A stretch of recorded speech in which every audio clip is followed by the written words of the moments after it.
Nestled within the rolling hills and dense forests of West Virginia lies Greenbrier County, a place steeped in history and legends.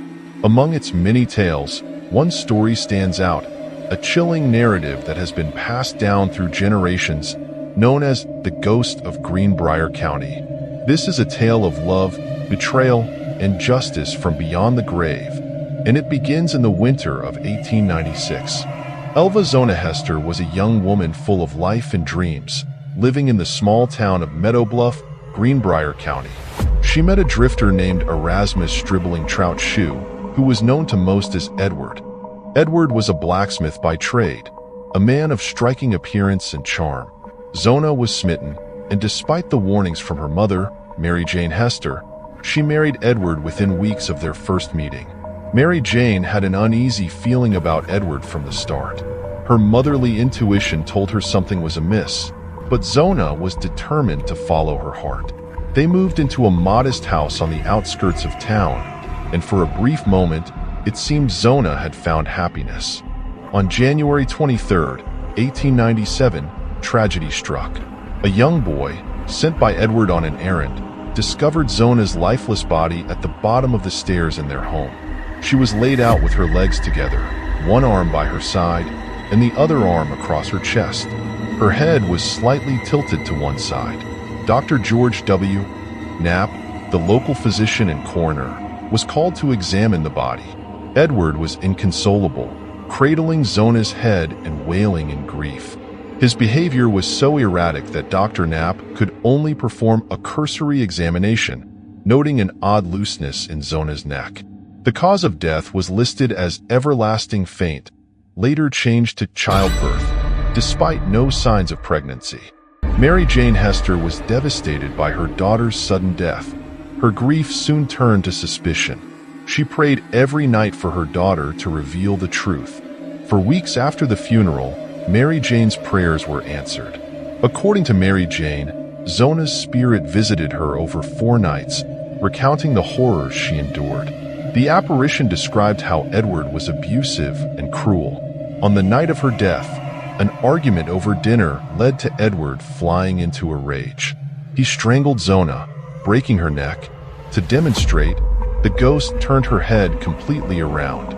Mary Jane was determined to seek justice.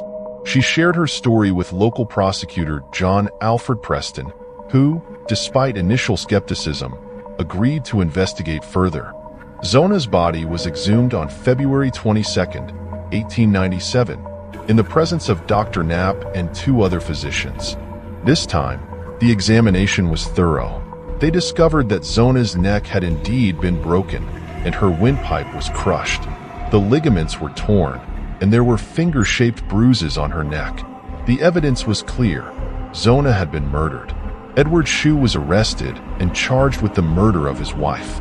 During the trial, Mary Jane Heaster took the stand, recounting the ghostly visits. While the defense tried to discredit her testimony, the jury was convinced by the physical evidence. The trial began on June 22, 1897, and became one of the most sensational cases in West Virginia's history. The prosecution presented the findings from the autopsy, and despite the defense's efforts to paint Mary Jane as a grief-stricken, delusional woman, the jury found Edward Shue guilty of murder. Edward Shue was sentenced to life in prison, narrowly escaping the gallows due to a last-minute recommendation for mercy by the jury. He was sent to the West Virginia State Penitentiary, where he died 3 years later under mysterious circumstances. The case of Zona Heaster Shue became known as the Greenbrier Ghost case, the only known instance in the United States where a ghost testimony was accepted in a murder trial. Zona's restless spirit was said to have found peace once justice was served. To this day, the story of the Greenbrier Ghost is told around campfires and in whispers throughout Greenbrier County. Zona's grave in the Soul Chapel Methodist Cemetery has become a place of pilgrimage for those intrigued by the supernatural and the enduring power of a mother's love. The Ghost of Greenbrier County remains a haunting reminder of how the truth can transcend the boundaries of life and death. As you walk the misty paths of Greenbrier County, remember to listen closely, for the whispers of Zona Heaster Shue might still be carried on the wind, seeking to remind the living of her tragic tale and the spectral justice she delivered from beyond the grave.